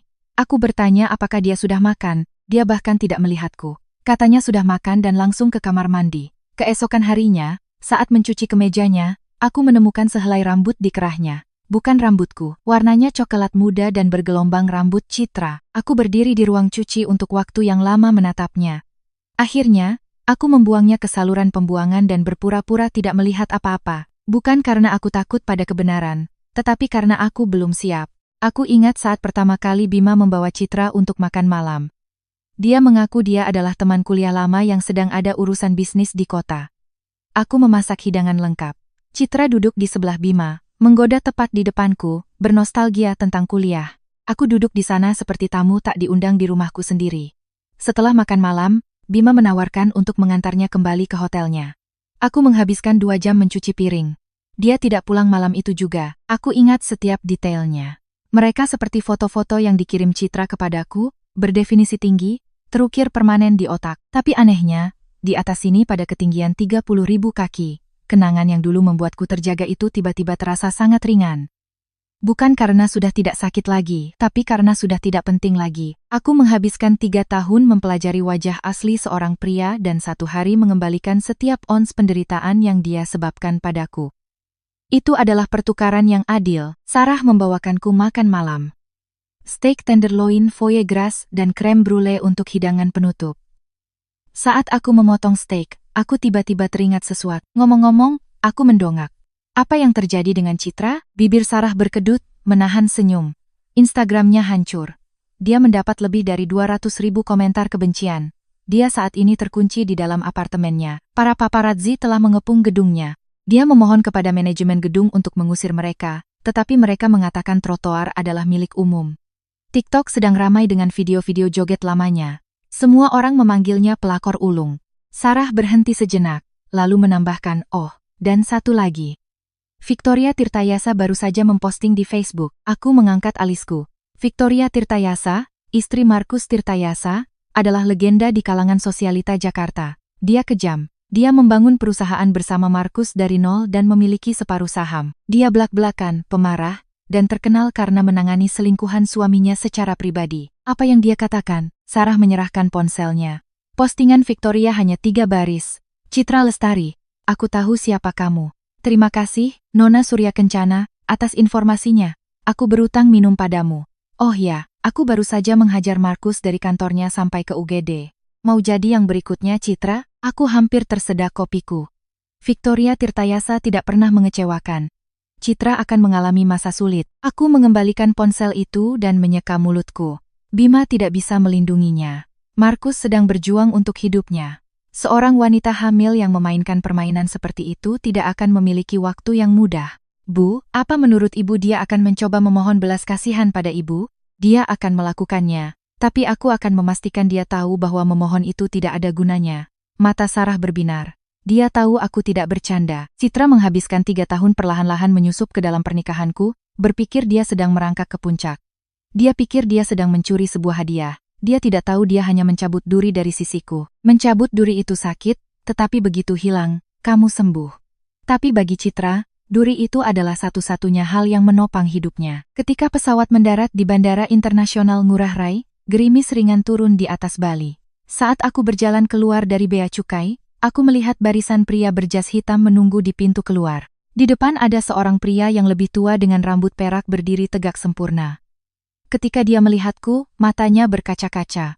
Selamat datang kembali, Nona Surya Kencana. Itu adalah Pak Charles, kepala staf keluarga Surya Kencana, pria yang praktis membesarkanku. 3 tahun lalu, ketika aku meninggalkan rumah, dia mengantarku ke pintu. Dia tidak mengucapkan sepatah kata pun. Hanya menyelipkan amplop berisi uang tunai ke dalam koperku dan membungkuk dalam-dalam. Aku tidak pernah membuka amplop itu. Pak Charles, aku berjalan ke arahnya dan tersenyum. Sudah lama tidak bertemu. Pak Charles melepas kacamatanya dan menyeka matanya. Suaranya serak. Nona terlihat lebih kurus. Tapi Nona sudah pulang. Itu yang terpenting. Di belakangnya, para pengawal membungkuk serempak. Selamat datang kembali, Nona Surya Kencana. Suara itu menggema di seluruh aula kedatangan, membuat orang-orang menoleh. Aku tidak menghindar dari tatapan mereka, karena mulai hari ini, aku tidak perlu bersembunyi dari siapapun. Rombongan mobil meninggalkan bandara, menuju ke barat di sepanjang Seminyak. Pak Charles duduk di kursi penumpang, melirikku di kaca spion setiap beberapa menit. Dia membuka mulutnya beberapa kali, tetapi akhirnya tidak bisa menahan diri. Nona Surya Kencana, tentang keluarga Nugraha. Pak Charles, potongku. Anda tidak perlu menyebut mereka lagi. Baik, Nona Surya Kencana. Dia berhenti seketika, tetapi kepedihan di matanya terlihat jelas. Dia telah melihatku tumbuh dewasa. Dia melihatku berubah menjadi seorang wanita muda yang anggun, hanya untuk menghancurkan diriku sendiri karena pernikahan yang tidak berharga. Bagaimana kesehatan ayah? Tuan Surya Kencana baik-baik saja, meskipun ketika beliau mendengar apa yang terjadi, beliau sangat marah. Aku menunduk. Itu salahku. Tidak, Nona. Beliau tidak marah pada Nona, kata Pak Charles pelan. Beliau marah pada dirinya sendiri. Beliau bilang membiarkan Nona pergi 3 tahun lalu adalah penyesalan terbesar dalam hidupnya. Jalanan Bali berlalu di luar jendela. Tiba-tiba, aku merasakan ada gumpalan di tenggorokanku. Aku tidak pulang selama 3 tahun. Bukan karena aku tidak mau, tapi karena aku tidak berani. Aku takut jika aku pulang, aku akan mengakui kekalahan. Aku harus mengakui bahwa ayahku benar selama ini. Mobil-mobil berhenti di sebuah villa mewah yang megah di dekat Canggu, kediaman keluarga Surya Kencana di Bali. Aku menghabiskan masa kecilku di sini. Pohon Kamboja tua masih ada di dekat gerbang. Goresan yang kubuat di batangnya saat aku berusia 7 tahun masih ada di sana. 20 tahun kemudian, itu tetap ada. Kamar Nona sudah siap. Silakan beristirahat. Makan malam jam 7. Terima kasih. Aku berjalan melalui pintu-pintu besar. Perapian di ruang tamu persis sama. Di atasnya tergantung lukisan buruk tentang pura tanah lot yang kubuat saat aku berusia 10 tahun. Ayahku menolak menurunkannya. Sofa beludru zamrud tempat aku biasa membaca selama berjam-jam masih ada di sudut. Tidak ada yang berubah. Seolah-olah aku tidak pernah pergi. Aku naik ke atas dan membuka pintu kamarku. Spray katun Mesir putih segar, bau sinar matahari. Di atas meja rias ada sisir antik yang kugunakan saat remaja di sebelah vas berisi mawar putih segar. Aku berjalan ke jendela dan membukanya. Udara Bali yang sejuk masuk. Saat makan malam, ayahku melakukan video call denganku. Di layar, Aditya Surya Kencana duduk di ruang kerjanya yang berkayu mahoni di Jakarta. Ekspresinya melayang di antara tegas dan lega. Sudah sampai? Sudah, ayah. Apa semuanya sudah diurus di sana? Sudah. Surat cerai sudah ditandatangani. Aku tidak mengambil apapun. Kasus spionase perusahaan telah diajukan oleh Departemen Hukum. Bareskrim seharusnya segera membuka penyelidikan mereka. Ayahku mengangguk. Anak Nugraha itu meneleponku 3 kali hari ini. Aku terkejut. Dia menelepon ayah, ya, kata ayahku, nadanya sesantai seolah-olah membahas cuaca. Panggilan pertama, dia memohon padaku untuk meyakinkanmu agar mencabut tuntutan. Panggilan kedua, dia ingin bertemu langsung denganmu. Panggilan ketiga, ayahku berhenti sejenak. Dia menangis, Bima menangis. Pria yang tidak pernah meneteskan air mata di depanku menangis kepada ayahku di telepon. Dia bilang dia tahu dia salah. Dia bilang Citra menjebaknya. Dia bilang dia khilaf. Dia bilang dia minta maaf. Ayahku berbicara datar seperti membaca laporan saham yang membosankan. Dia bilang dia ingin menghabiskan sisa hidupnya untuk menebus kesalahannya padamu. Apa yang ayah katakan? Aku bilang padanya. Ayahku menyesap teh perlahan. Tuan Nugraha. Ketika putriku bertindak sebagai pembantu tidak dibayar untukmu selama 3 tahun, kamu tidak pernah berpikir untuk menebusnya. Sekarang dia kembali ke tempatnya, kamu ingin menebus kesalahan. Tidakkah menurutmu kamu sedikit terlambat? Aku tertawa. Itulah Aditya Surya Kencana, pria yang tidak pernah menyerah 1 inci pun di meja perundingan.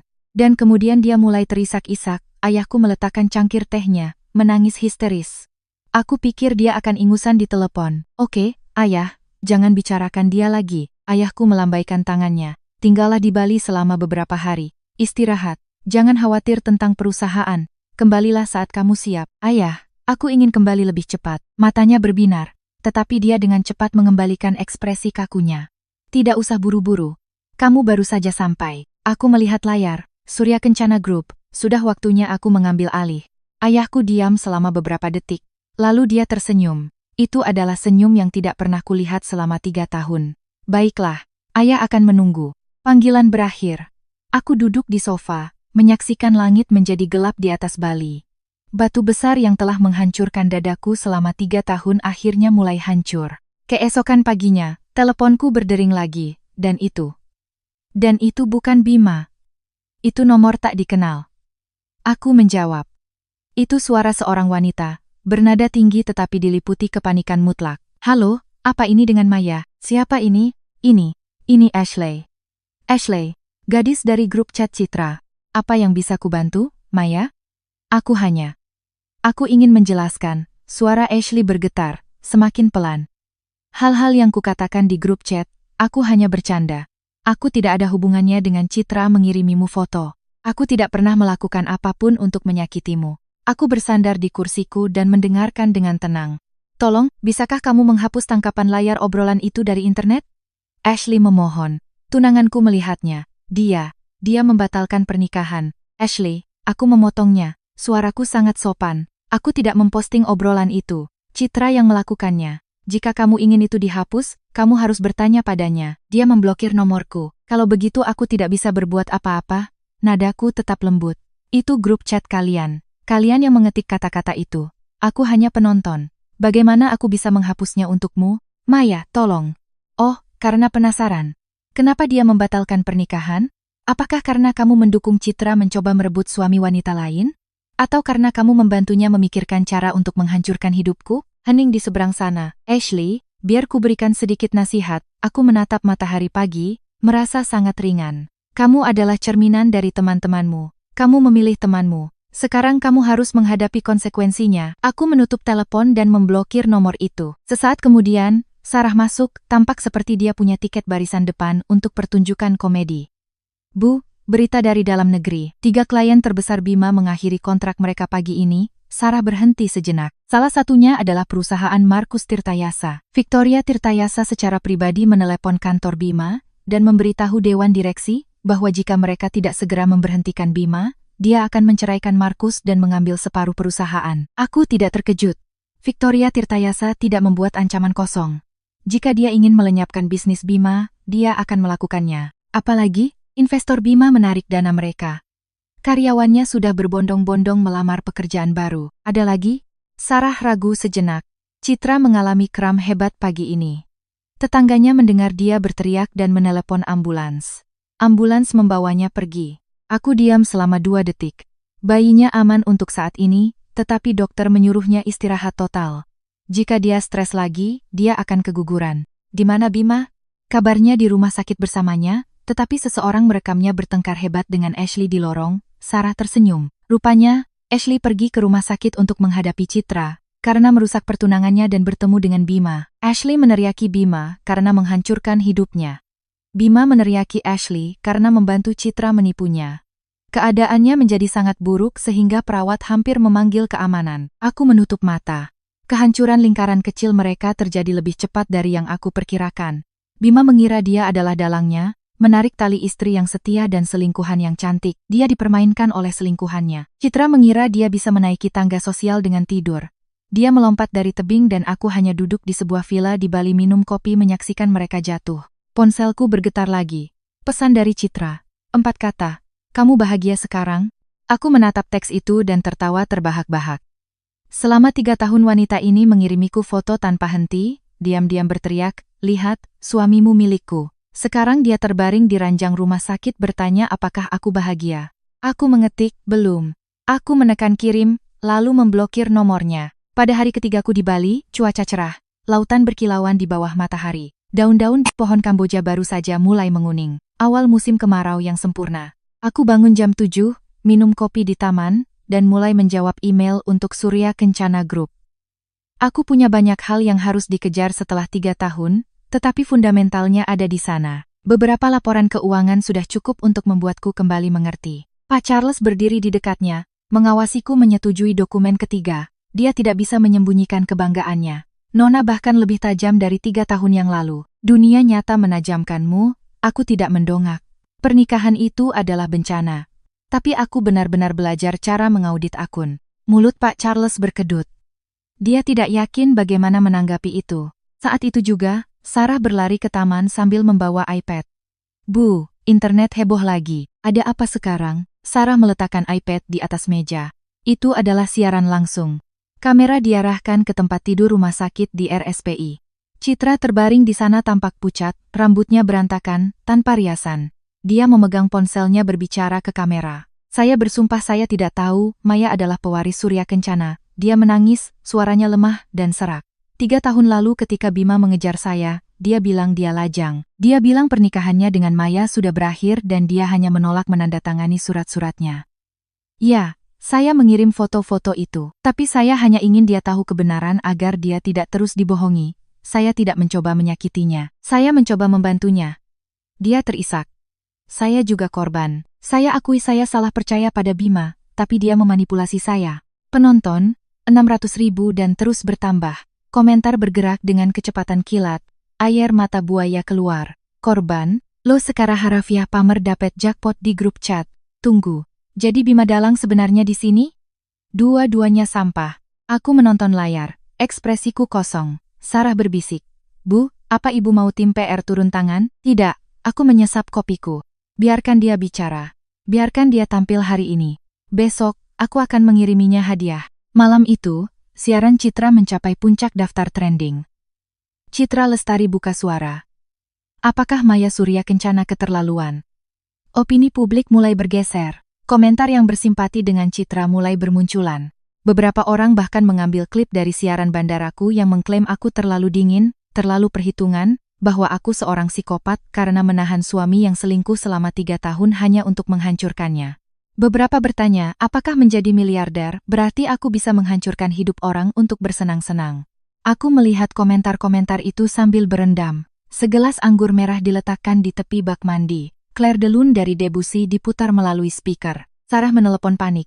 Bu, narasinya berbalik. Apa ibu mau merilis pernyataan? Tidak usah buru-buru. Aku menyesap anggur. Biarkan aku menyelesaikan sarapanku besok pagi. Aku jamin besok sore tidak ada yang akan merasa kasihan padanya. Keesokan paginya, aku bangun tepat jam 7. Aku makan croissant, minum segelas jus jeruk, dan membuka laptopku. Aku masuk ke akun X-ku. Jumlah pengikut 8,7 juta. 3 hari lalu, itu 0.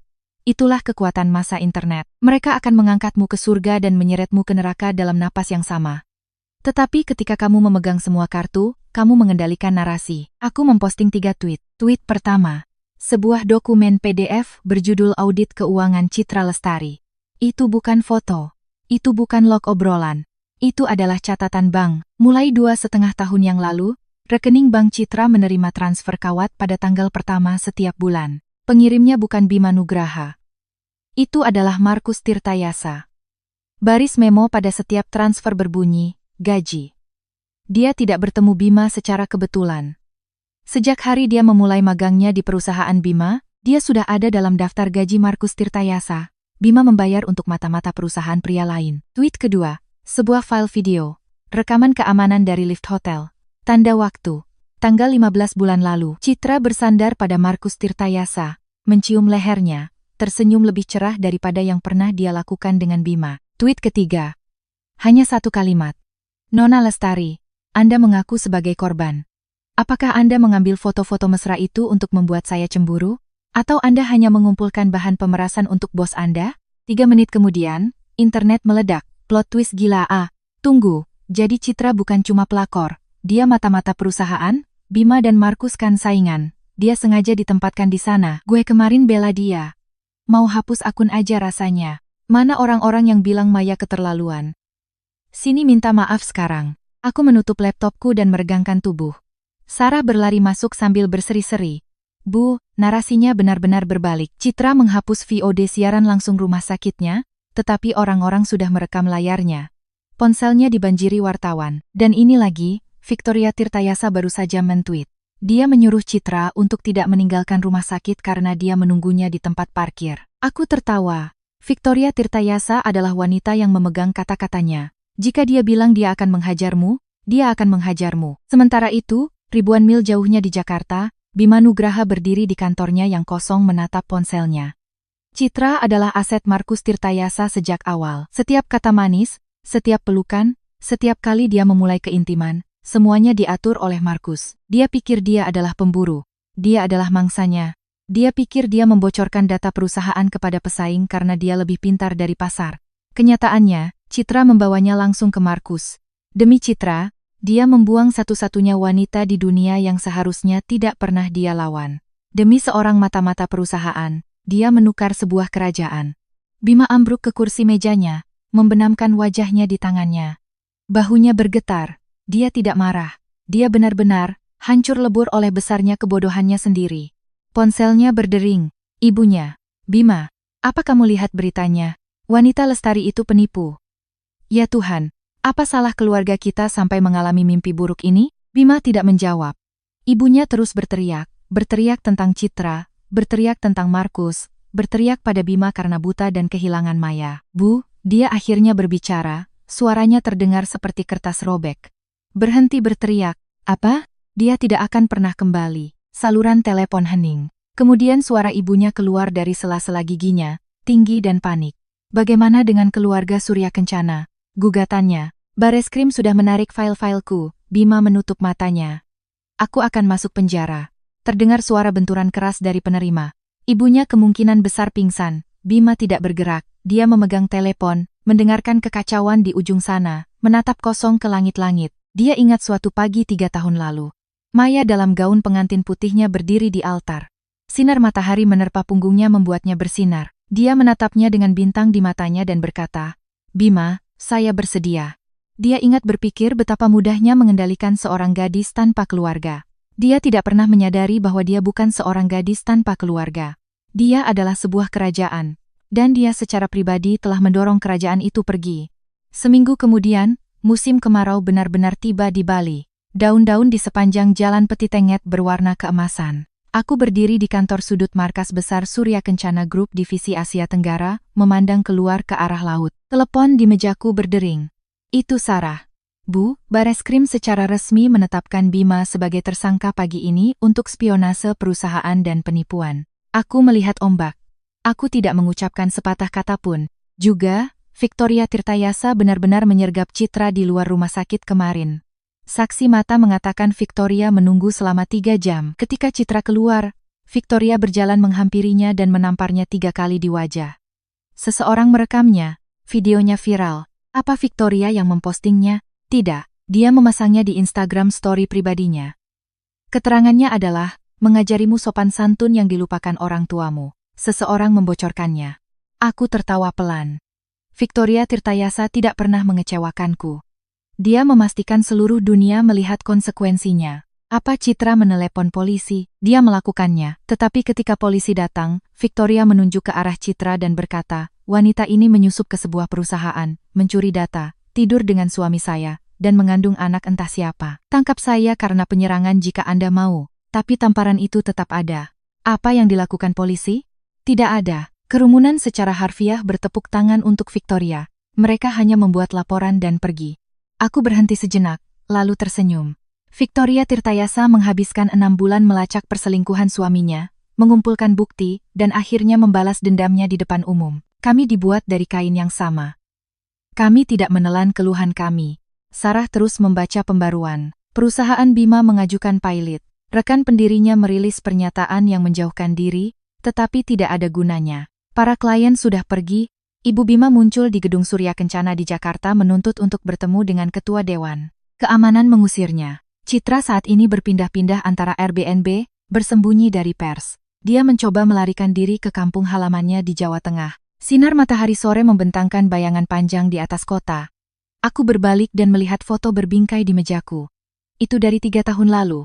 Aku dalam gaun pengantin, tersenyum cerah. Dulu, aku pikir menikah karena cinta adalah tujuan utama. Sekarang aku tahu bahwa cinta seharusnya tidak pernah menjadi pusat alam semestamu. Itu seharusnya menjadi hiasan di atas kue, bukan kuenya sendiri. Ketika kamu menjadikan cinta orang lain sebagai seluruh duniamu, kamu sudah kalah karena cinta bisa berubah, bergeser, atau menghilang.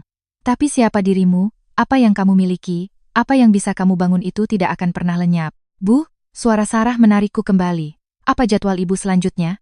Pesan aku penerbangan ke Jakarta. Jakarta, Sarah tercengang. Tapi ibu baru saja sampai di Bali. Seminggu sudah cukup. Aku tidak perlu bersembunyi di Bali untuk sembuh karena aku sudah sembuh. Luka-luka itu tertutup begitu pesawat itu lepas landas dari Soekarno-Hatta. Pada ketinggian 30.000 kaki, aku meninggalkan 3 tahun kesengsaraan di awan. Apa ibu akan menemui pengacara Bima? Tidak.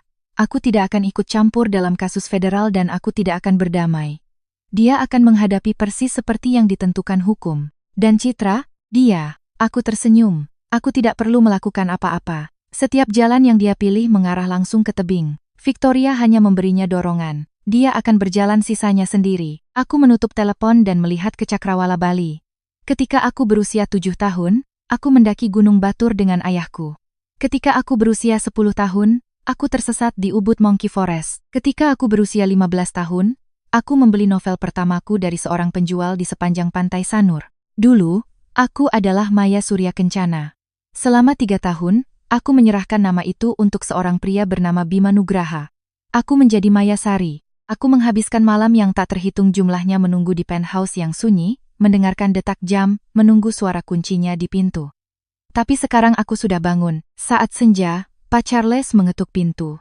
Nona Surya Kencana, Tuan Surya Kencana ditelepon. Aku mengangkat telepon. Suara ayahku terdengar. Dalam, mantap, dan hangat. Kudengar kamu akan kembali ke Jakarta. Ya, aku sudah selesai dengan Bali. Bagus. Kalau begitu pulanglah. Ayahku berhenti sejenak. Dewan Eksekutif untuk Divisi Indonesia siap untukmu. Baik. Dan satu hal lagi, apa itu? Gunakan nama aslimu mulai sekarang. Aku memegang telepon erat-erat, tetap diam. Maya Surya Kencana, suara ayahku sedikit pecah. Ibumu memberimu nama itu. Dia bilang dia ingin kamu menjadi ilusi bagi musuh-musuhmu. Tapi emas Surya Kencana bagi keluargamu. Tak terpatahkan, mataku akhirnya berkaca-kaca. 3 tahun aku bertahan. Aku mentolerir. Aku menelan harga diriku selama 3 tahun. Sekarang aku akhirnya bisa menjadi Maya Surya Kencana lagi. Ayah, suaraku sedikit bergetar. Aku pulang. Di seberang sana, Aditya Surya Kencana diam untuk waktu yang lama. Lalu dia berkata lembut, "Selamat datang di rumah, Maya." Aku menutup telepon dan berdiri di dekat jendela, menyaksikan matahari terbenam di bawah cakrawala. Pura Uluwatu menyala, ribuan lampu berkelip menembus langit biru tua. Aku mengeluarkan ponselku dan menggulir ke album foto. Aku menemukan foto pernikahan aku dan Bima. Gaun putih, setelan jas yang dibuat khusus. Tahan, hapus, konfirmasi. Foto itu lenyap. Gadis naif dari 3 tahun lalu lenyap bersamanya. Yang tersisa di album hanyalah matahari terbenam hari ini, matahari terbit besok, dan setiap hari yang menjadi milik Maya Surya Kencana. Di belakangku, Pak Charles mengetuk pelan. "Nona Surya Kencana, mobilnya sudah siap. Ke bandara. Ke bandara." Aku mengambil tasku dan berjalan keluar dari kantor. Di ujung lorong, pintu lift terbuka. Aku melangkah masuk dan menekan tombol lobi.